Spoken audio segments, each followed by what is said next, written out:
Stay tuned, stay tuned, stay tuned. I'm here with the coach, John Brett. And I'm here with the vet,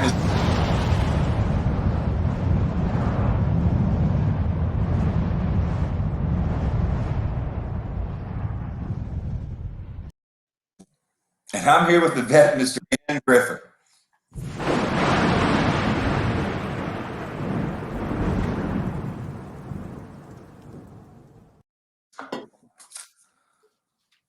Wow, that's cool, Coach. Oh, wow.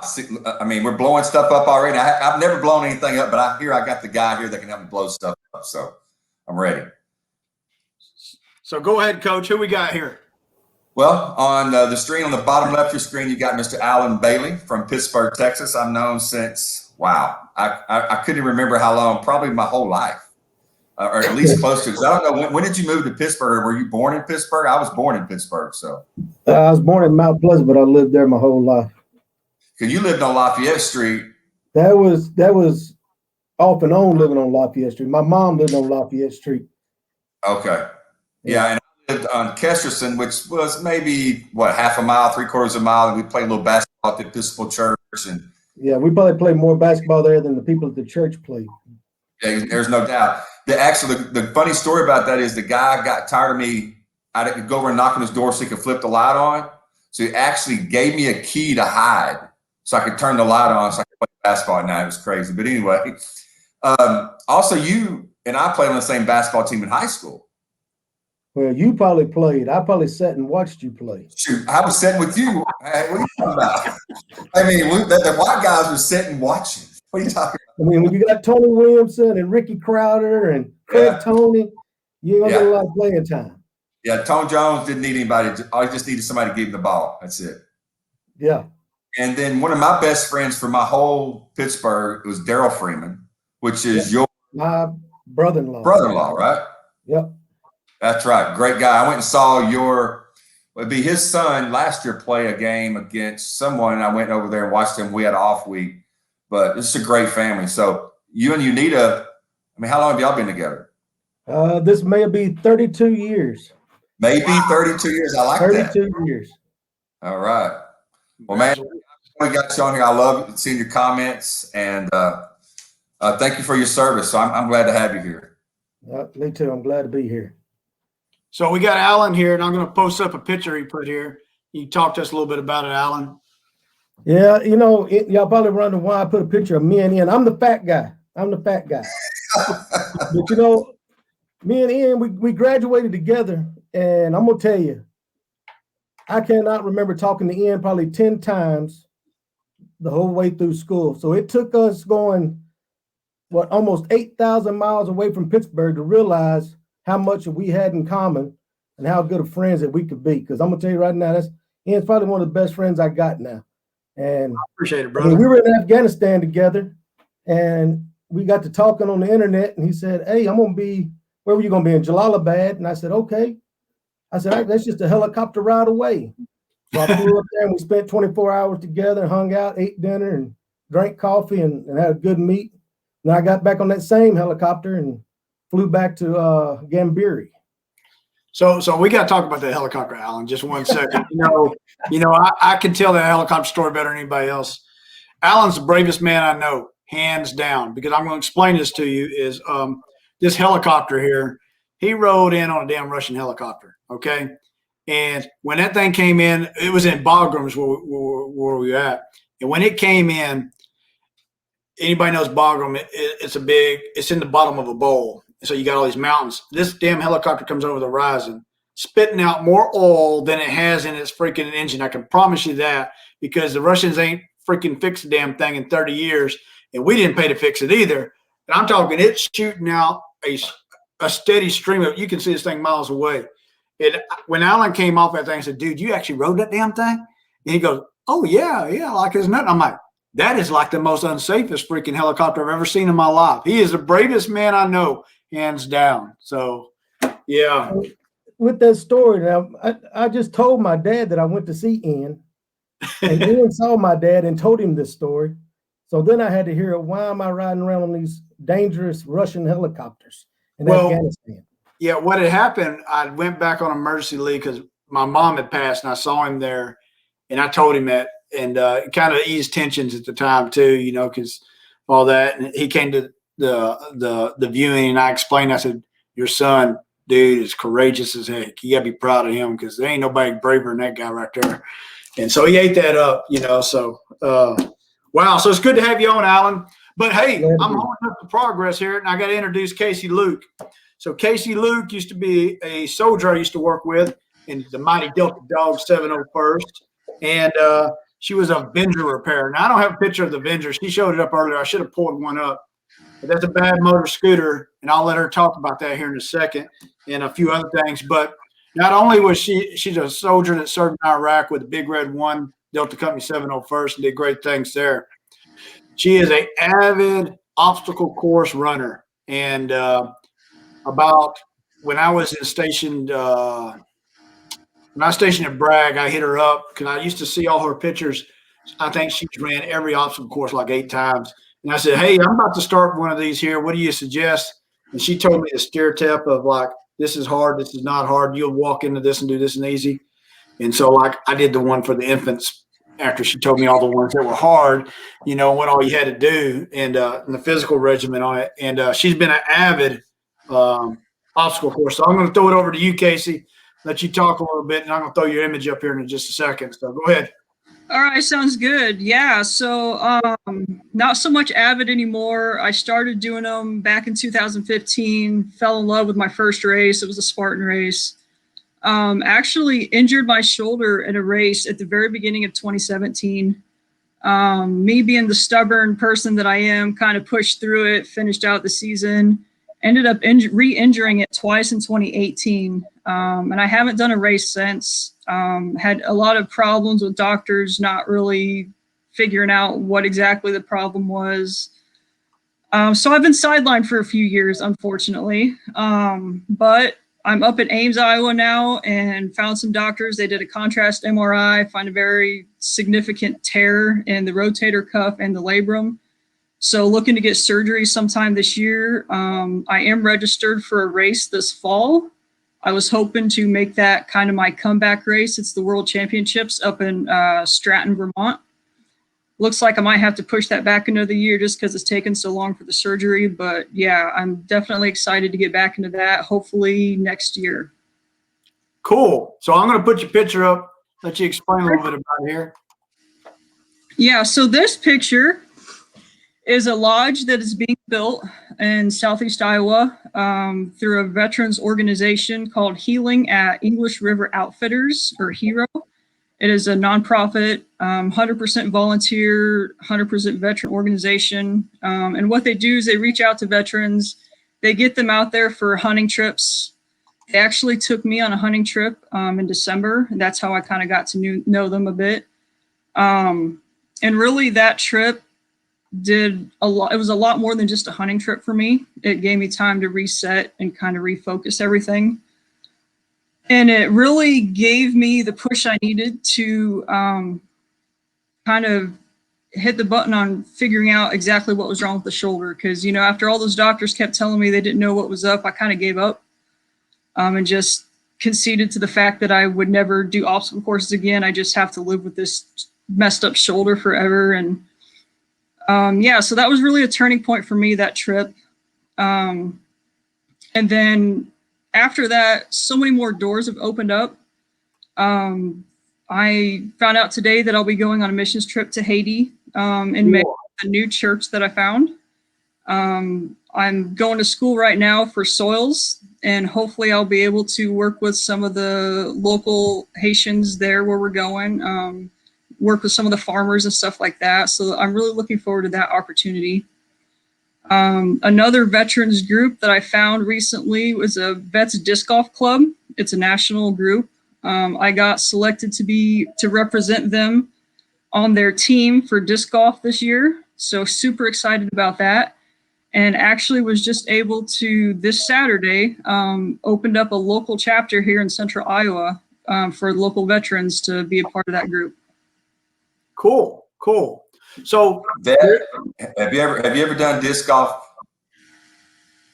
No, have you ever done it? Neither have I, but I've always see it. I want to try it. We got to try it someday. We got to It's a try. lot of fun. I highly recommend it. Absolutely. I do Yeah, feel I see that it in the my parks disc around will- here, and I want to do it. I do feel that my disc will go out in the woods. I don't know. I'm thinking that out loud, but I would try it in a heartbeat. That sounds cool. So Yeah, I I also always heard that you did something for the first time this year. You don't mind me asking. You went on a little hunt. Is that true? Yep, that's the one that happened in December. That was with that Heroes group I was mentioning with the lodge. Yeah, and it was great, just being able to get out there away from everything and away from everyone, not having to worry about school or just life, just being able to enjoy outdoors. I was able to get a deer. Cool. A little small doe. She was about 150 yards out, and I dropped her right there. So that was pretty amazing. So do you have the hunting fever now? I do, yeah, I do. Cool. All right. Yeah. Well, that is freaking awesome, man. Glad to have both you and Alan on. So I'm going to throw it over to the coach because I think he got some stuff like a question or something to talk about here. So. Well, something that we talked about just a few episodes ago, and something that really kind of got my attention a few years ago. There was a guy that I listened to from time to time on the internet by the name of Ben Shapiro, and I was looking at some of his videos, and I saw one where it says Ben Shapiro had been canceled. His show had been canceled by the university that had actually asked him to come there. So I was like, what's going on here? So just that's kind of understanding where I'm coming from is I started kind of thinking, why was Ben Shapiro canceled at Berkeley? Because Berkeley back in the 70s was a place where freedom of speech was on full. I mean, if you wanted to hear freedom of speech, you wanted to hear anybody, see any kind of music, any kind of religion, go to Berkeley. But all of a sudden now people at Berkeley are like, we don't want to hear people unless they believe what we believe or if something is too controversial. So that kind of started seeing that and kind of sparked my interest in, kind of long story short, started seeing, this thing attacked and another thing attacked. And then last year we're hearing Aunt Jemima need to change the name and certain Quaker Oats might have to change their name. I'm like, what in the hell is going on? And now I start hearing Looney Tunes and Pepe Le Pew and my guy back here. I actually bought him recently because I was like, man, they can't take away my Mr. Potato Head. Dude, I love this dude my whole life. But I don't really understand it. So we started talking about it. You really kind of, just to use a straight word that only thing I feel it pisses me off a lot. So I wanted to ask Alan and Casey, what is your thoughts on this whole cancel culture that's going on in our country? That's just kind of started in the last 6 to 8 years, really, where it's become every single week something new is attacked. And if you don't change it or address it, you're considered there's some kind of phobic or some kind of racism or some kind of offense. And, the vet and I have talked about it, but I want to hear from other people. What do you think about this cancel culture? Brent, I'm going to tell you, before long, me and Ian are going to have a culture because they're taking it all away from us. Everything we grew up with is now is bad, but look, me and Ian turned out okay. I mean, I'm a little off, but I mean, everybody that knows me knew that way before the cartoons. But yeah, I mean, my kids got PlayStations and Xbox, and they play like Grand Theft Auto. I ain't seen that get pulled off the shelf, and I watched them play that. And I'm gonna tell you what, that's way worse than Pepe Le Pew and Mr. Potato Head. Right, and it's very confusing especially for the kids, but even more confusing for us because we look at cartoon is a cartoon, a movie is a movie, a song is a song. I never looked at the bottle of syrup ever in my life and thought anything wrong with it. I never looked at a Mr. Potato Head and go, well, we need to have a Mrs. or we need to have maybe one that's not a Mr. and Mrs. It's just not something you ever think about until someone tells you to think about it. And that's one of the things that I don't understand is these things have been there for a generation or two and hasn't been an issue. But now it's like there's someone, I feel like there's somebody sitting in an office somewhere that's outside of reality that goes, they're flipping through books and go, okay, here's the next one. Here's the next one. And I can't get it. Casey, what have you seen from a different perspective of someone? Now, what part of the country are you from? I'm from the Midwest, in Iowa, currently in Central. Okay. And I really agree with what you're saying. To me, it's kind of ridiculous. And it does seem like there's someone or a group of people sitting around just looking for things that they don't like, and so that they can pressure people into canceling it. And Absolutely. the stuff that it blows my mind, you know. I hear stories of like child sex trafficking rings and, you know, actual issues that if these people would put their energy into eliminating those things, I think we would be a lot better off as a society and a country and even a world, you know, like let's focus on actual issues and stop making a big deal out of stuff where there isn't anything. Yeah, and that's the thing is, it's not that we don't have issues and things are going so great and we're living in this utopian society and everything's perfect and we got to look for things to have concerns about. There's plenty of things that this country has that we should be concerned about.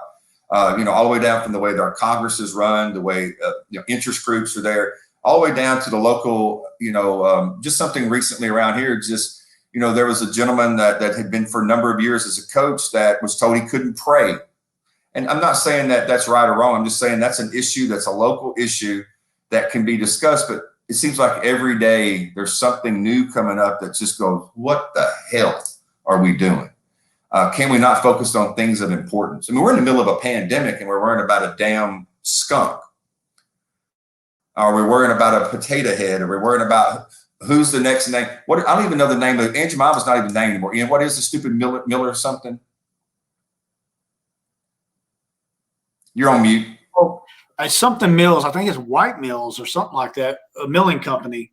And I'm like, how did we get that? You know, I don't know. So I'm not 100% sure. There's something milling company though. But it's like the Pepe Le Pew thing, because Casey, it's kind of, where does it come from? From what I understand, there was one gentleman at the Washington or New York Post or someone that came up with an article about the rape culture of Pepe Le Pew. And because that was ingrained in people's from an early, well, I'm gonna tell you right now, I never thought about raping anybody, and I saw many of those. I always thought the dude could catch the dead cat. I always was pulling for the guy, like I was pulling for the coyote to finally one day catch the damn roadrunner. Just come on, man. I want one time, but I never thought about that as a kid, that the coyote was trying to, you know, somehow hurt the roadrunner to a point, or the skunk was going to rape the cat, until we're told that's what we have to look at.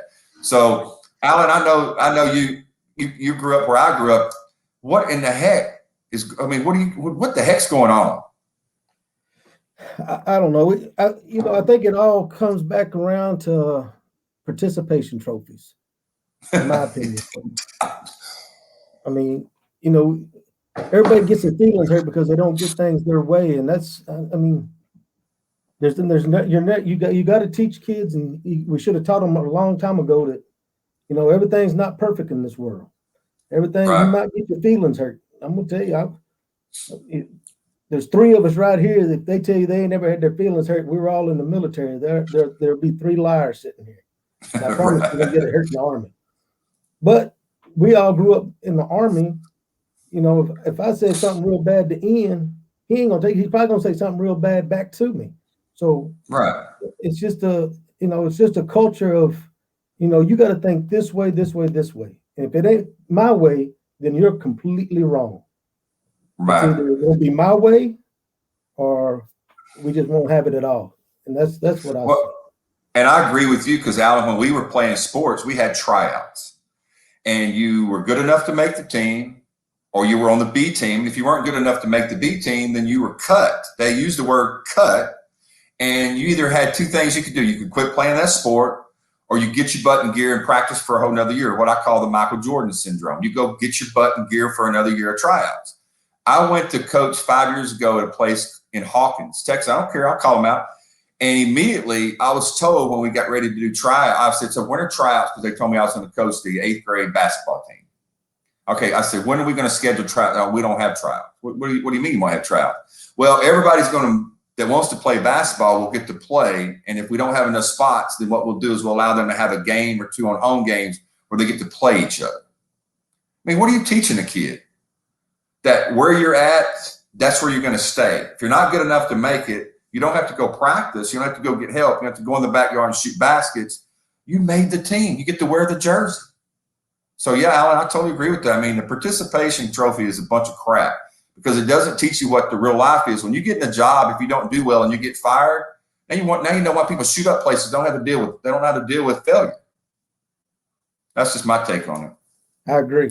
I'm gonna tell you, and Ian and Brent, y'all know this coach. I'm not gonna put his name out there on podcast, but hey, I'm gonna tell you what. I played for a guy when I was a freshman in high school. That guy right there, he might not cut you, but he'd run you off. He had to be the meanest guy. My neck, I could have sworn he broke my neck a couple of times by grabbing my face mask and just twisting it. But I mean, well, did it start with an H? It does start with an H. Okay, it starts with an L.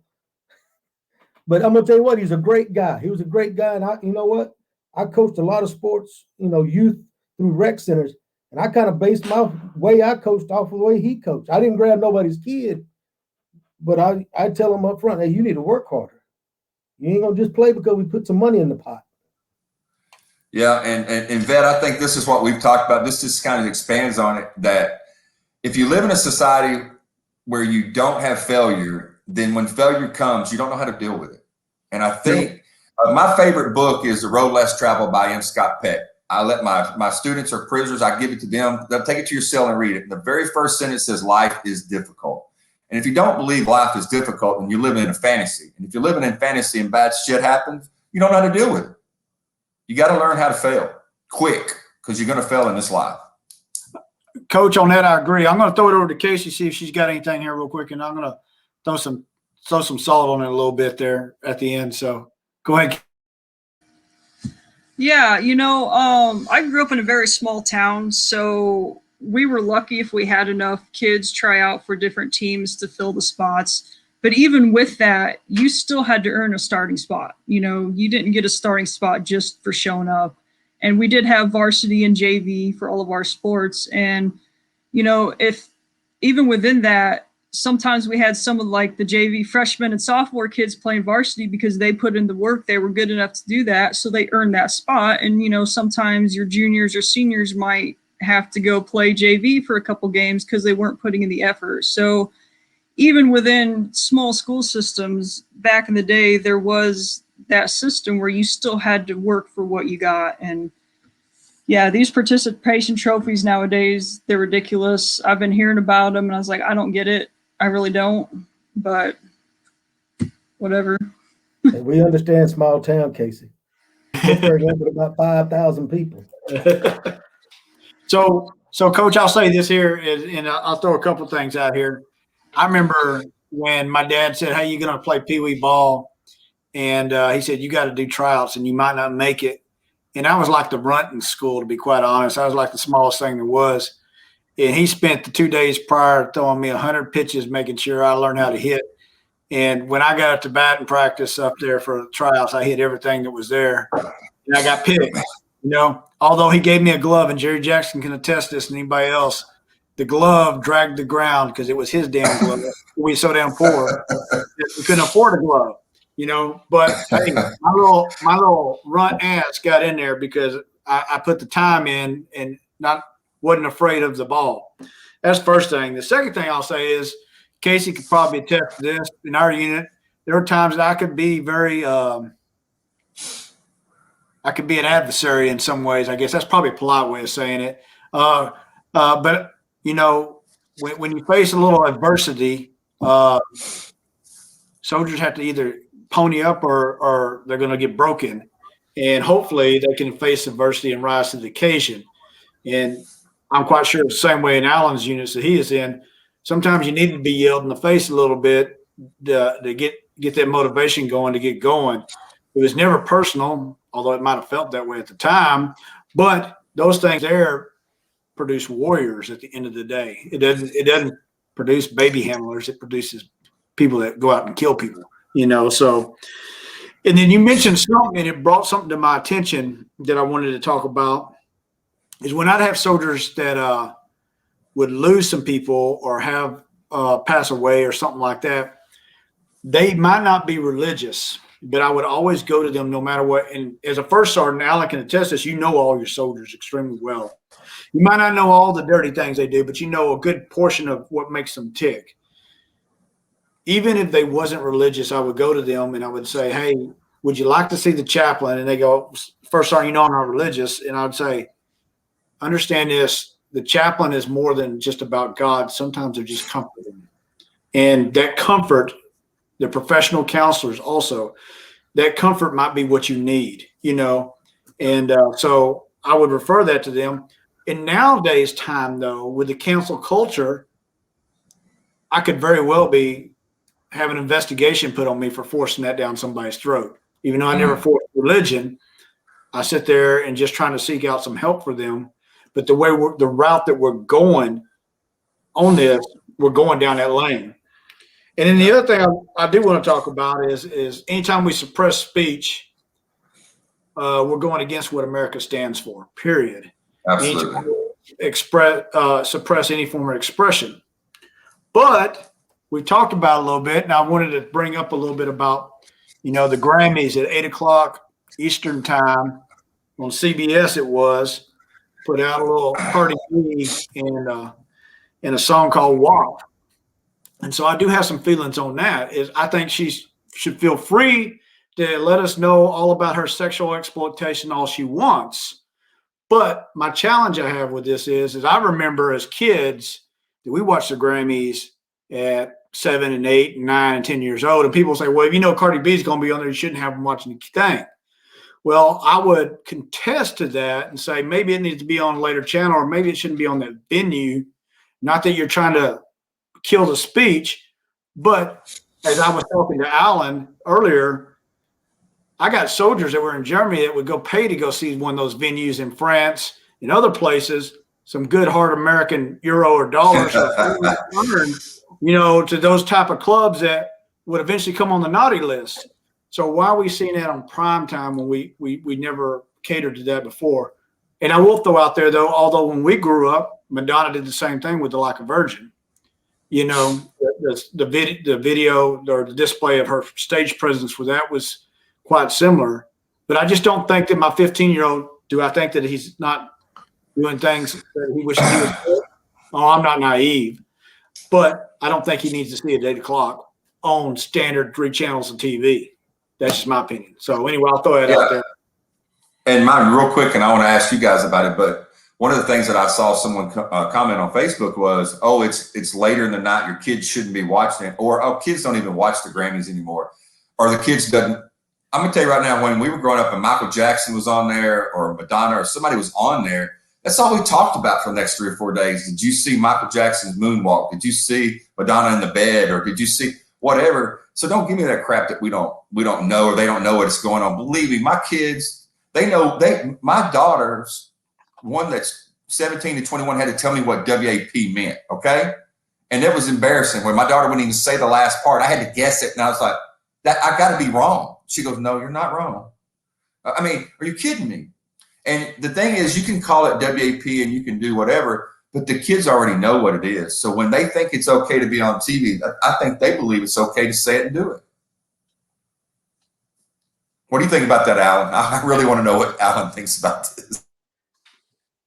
You know, I remember growing up, the Grammys, that was a big thing to watch. I mean, especially in little old Pittsburgh, you know, we didn't have a record store or any good radio station. You wasn't getting reception on it, no way. No. So you depended on Walmart to provide us with records.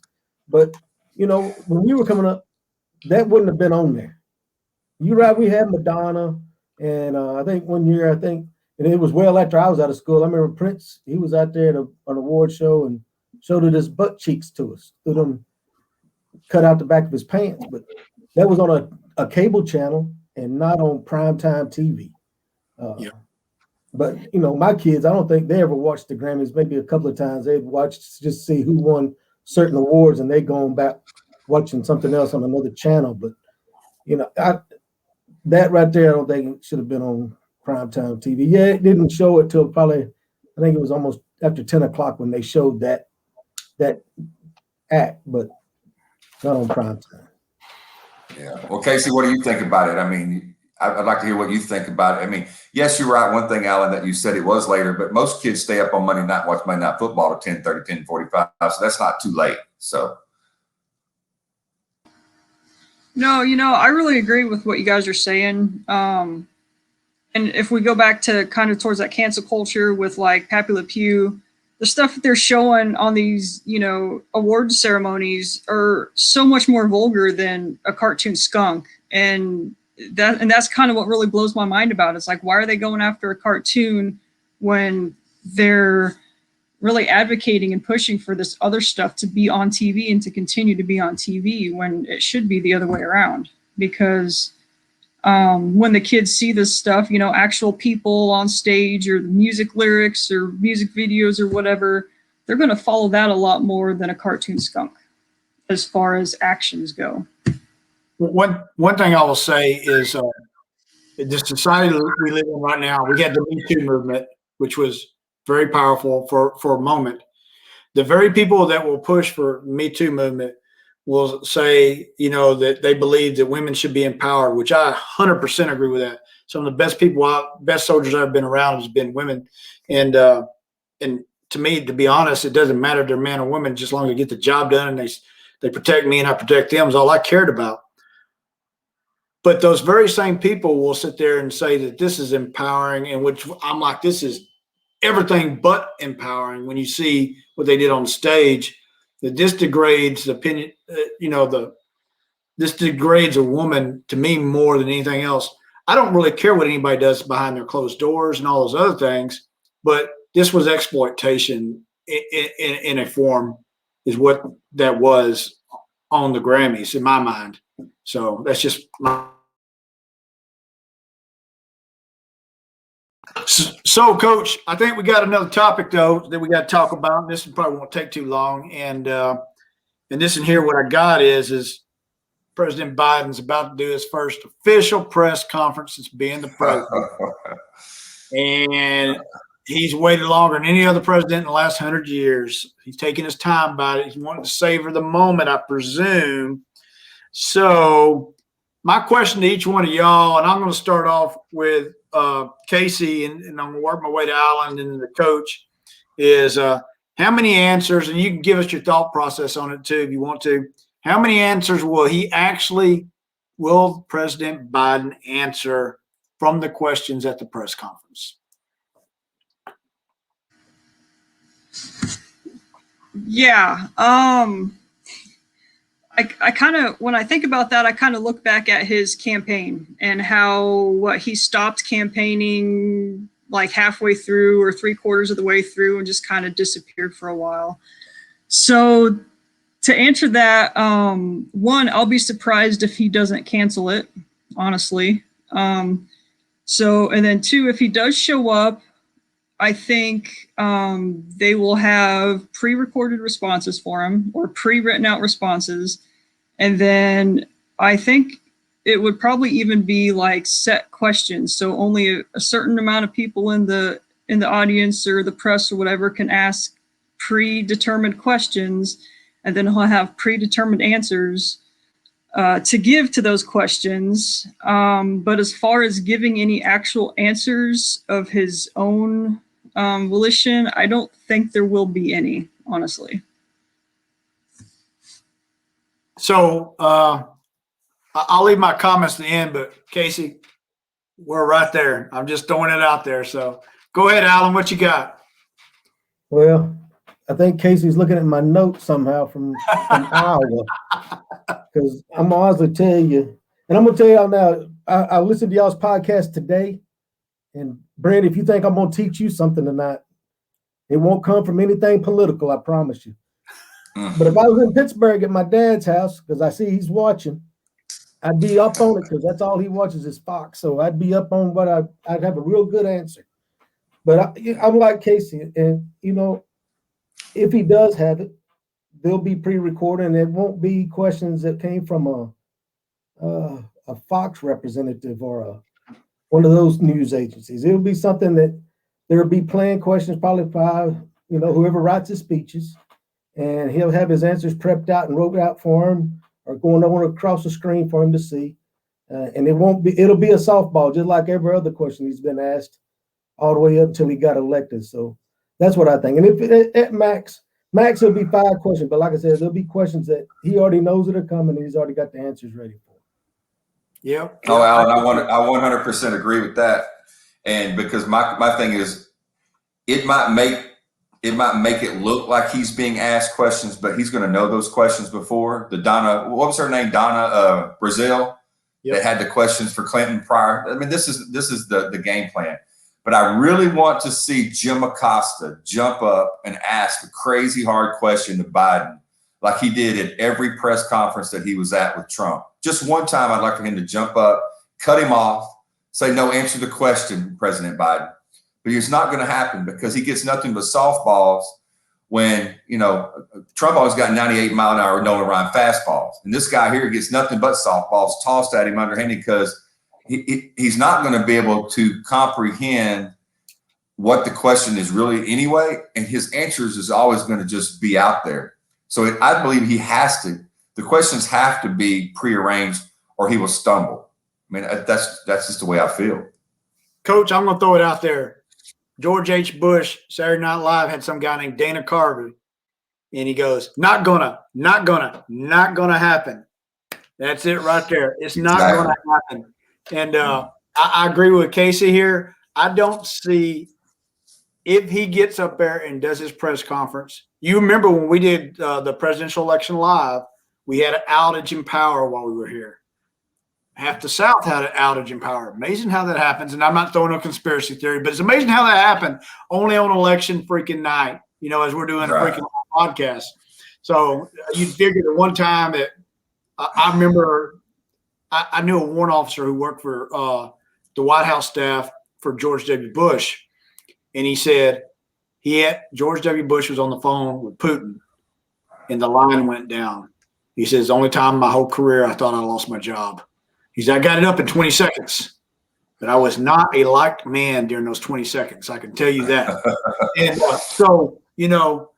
but the whole nation went out with power just during the election. Come on now, are you freaking kidding me? Or at least the South did, and I'm like, why is that? I remember you leaving saying, we're up here, we're going to win this thing, and it's something different. But I do not see him really answering something. There will be a glitch somehow. And I'm going to throw one glitch out there right now. You had the shootings in Atlanta, okay? And the president stepped off his pedestal to go handle a state event that happened. And him and the vice president went down there and they called it, it was racial, in which we don't know that answer for sure yet. And if it is, it is. I'm okay with that if that's what it is, and we need to deal with that. But if it's not, it's not. Well, you just had a shooting in Boulder, Colorado. Is he going to jerry his ass over to Boulder, Colorado to go talk about this shooting too? Is this going to be his norm and this is going to be his way to get out of it? I don't know because they just had this down at the shopping center. And so I feel that there will be something that will cause him not to be there. If he shows up, I feel that we will have a glitch at the end. Peter Ducey is not going to get to ask a question from Fox. And if it does, they're going to freaking splice over that thing or something or whatever. And Jim Acosta is not going to ask anything except, what did you have for breakfast this morning? Ask your aides, make sure you got it right. Come on. I mean, that's how Jim Acosta is going to be because he got his name from Trump and he's not going to get anything else. So that's just my thought on it, Coach. I think that's about it. So I think all of us kind of think the same way that it's going to, it's going to be softball season. Yes. But one of the questions that I did want to ask that we had talked about, Vet, is that I'd like to ask Casey first and then Alan is, what is the most detrimental thing you see in America today? Yeah, that's a good question. And I'm going to have to say selfishness. We see it with the cancel culture that we talked about a little bit. We're just seeing it kind of widespread. And I'm not saying everyone is that way, but it seems to be pretty predominant right now. And I'm going to throw out a little quote that's a little before my time, but I'm sure y'all are going to recognize it. It's ask not what your country can do for you, but ask what you can do for your country. And I just think us as a society as a whole have really lost sight of that. And if we could find a way to somehow get back to that, I think it would help us greatly.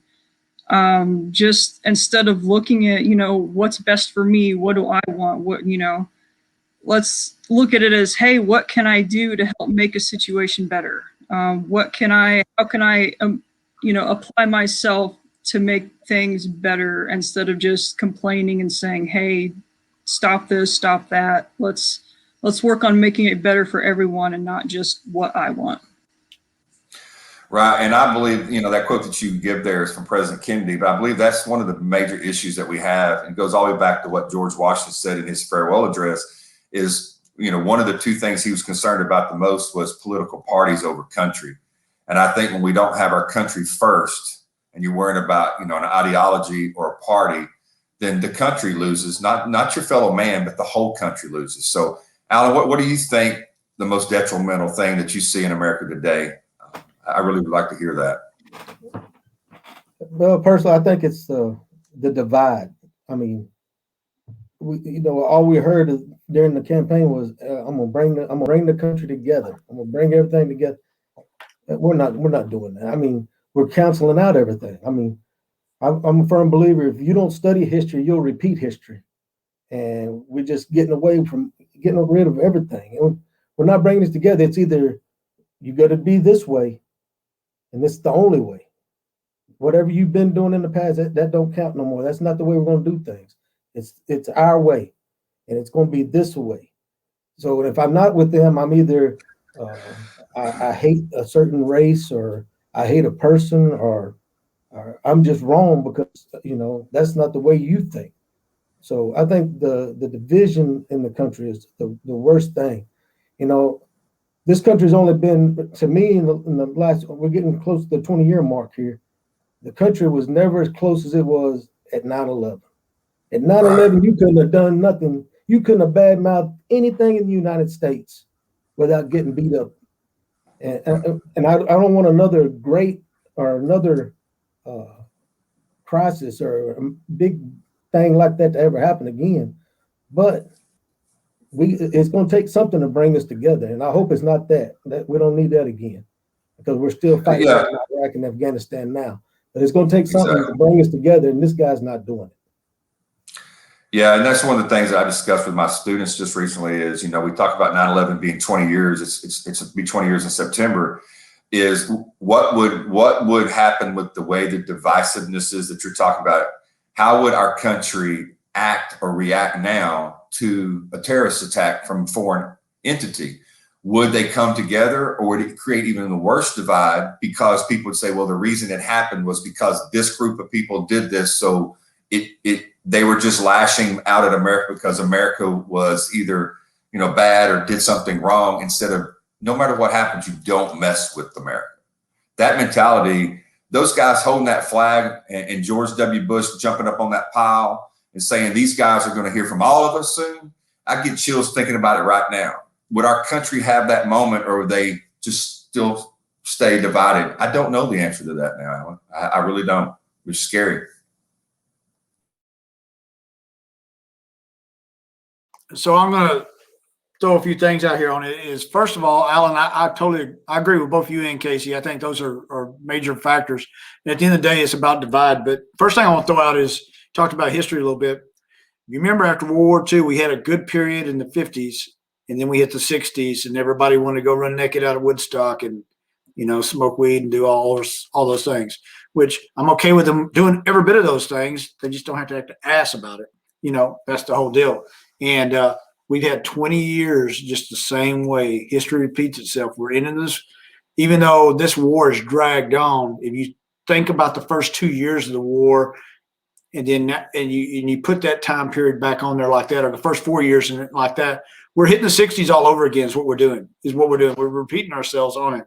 We're hating politicians. We're hating government officials. We're starting to hate the military. We're hating all these things. But remember the 50s. The 50s was cool. 50s was cool. You got to go drink shakes at the diner, and everybody just kind of, it didn't seem so bad then. But now we're in now it's bad thing, because we got to be away from patriotic stuff. The other thing I'll say is I think our country is completely divided, and people say this divided on race, and I disagree with that, because this is a melting pot, and overall, and you and me, Alan, both know about being in a diverse family itself. You know, I think that I've seen too many testaments that it's not about race. What it is about upbringing from rural to urban areas. There's a difference in philosophy in both of those mindsets. In an urban area mindset, the philosophy is I need the government to get me the metro. I need the government to get me this for these jobs here. I got to go to here to get the job and all these other things. So everything's dependent on the government in a major urban suburban area. Whereas in rural areas, if I want it, I got to go get it and I got to go make it, or I got to go build it, or I got to do it for myself, you know, and all those other things. So our country is divided on urban and rural is what it's really divided on. It's not race. We have a race challenges, but they're little bitty pockets of that. They're not what the media wants to portray. But to me, the major thing that I say, in 2012, 2013, there were senior leaders in the Army that said the biggest challenge to the United States Army and the United States of America was our own Congress inability to get along and to collaborate and pass legislation. And I think we've never left that. Is our legislative leaders have failed us. Think about the border and immigration thing. We have not passed a legitimate bill to solve that in years because each side thinks it's political suicide. You know, if they passed a bill, we probably wouldn't have half the problems we have down there. But we haven't done that because they don't want to do political suicide. It is our legislators' inability to collaborate to pass a law for the better of the country instead of their damn freaking party. That is our biggest problem in my mind. I'll throw it to you, Coach. Well, I totally agree that the urban and rural area to me is such a huge difference. It's almost like it's two different worlds. Like here in Dallas County is what, an hour and 45 minutes away. It's like it's two different worlds ideologically. It's two different worlds when you're downtown Dallas and if you're in downtown Tyler. I mean, it's just a different aspect. So I understand that. When I thought about this question, it's something I go to all the time. Political parties. I think that's the detrimental thing to our country that is going to either crush the country because whoever's in power makes the law. Whoever in power makes, you know, the agenda that we even talk about. And like Alan said earlier, you have to believe a certain way or you're made to feel that you're wrong. And whatever happened to the day that you know, my dad and those guys used to go up to the coffee shop. And there were some Democrats there and there were Republicans there up at Taylor's drugstore. And man, they used to have some funny conversations, but they would pick on each other about, John F. Kennedy was a great president. My dad would say, are you kidding me? Reagan's the greatest president. No, my God, Bill Clinton's the greatest president. Are you kidding me? Bill Clinton's trash. But they did it in a way where they still loved each other. There was still this respect there. Nowadays, if you say you voted for Trump or if you say you voted for Hillary, you're going to get trashed by somebody. You might even lose a seat at the table at Thanksgiving. And I've seen some of that. There have been people that have literally deleted me from their Facebook that we played sports with, Alan, just because my idea of the way that the country is different than theirs. And it's just not what I've ever expected from our country. I know there's different parties, and there have been different parties for, ever since, George Washington was the only president that didn't have a party. Since him, everyone's had political parties. But I've never seen the divisiveness, the anger, and the disassociation of each other just because you're in a party that I see now. So my thing is political parties is destroying this country. Yeah. Coach, I agree. And so we got to start wrapping this thing up here because we're getting close to time. So we need to have these guys back on. This has been some of the best conversations we have. We got different views. I know. So I'm going to throw it out to Alan first and say, Alan, you got anything you want to say out there for the row? Well, hey, I've enjoyed it. I've enjoyed it a lot. I know I ain't the smartest cat in the world, but I can see when things ain't right, and a lot of it ain't going right now. I'm glad to see Carl Padgett. That's who you need to have on there. I guarantee you'll have a good discussion with Carl Padgett on here. I see he was on here tonight, and Jerry Jackson.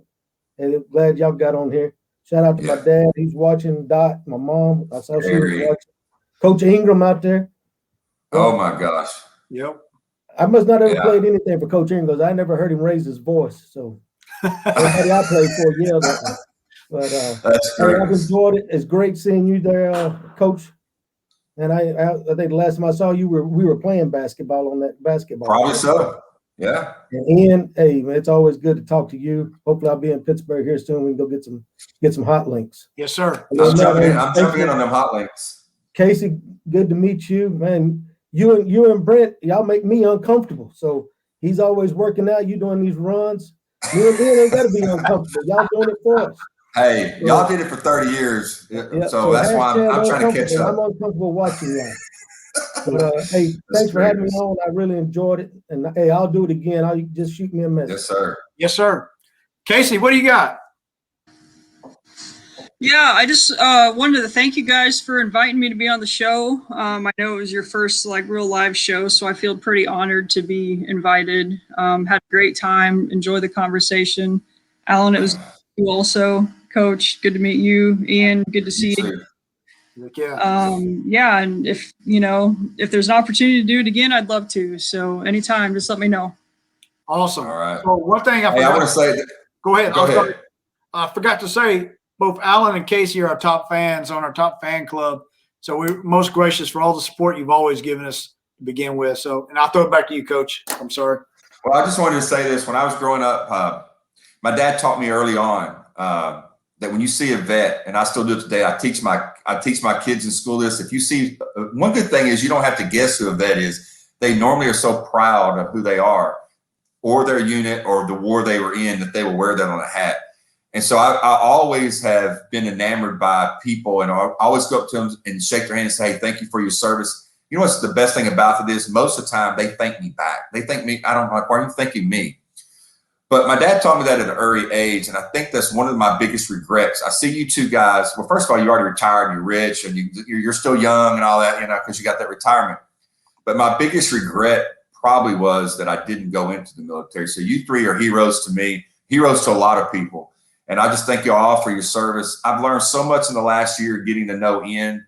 Ian and I were just friends pretty much in church, in the Nazarene church more than anything in Pittsburgh. But the last year has taught me so much about thinking and wanting to, be better as a person and as an American.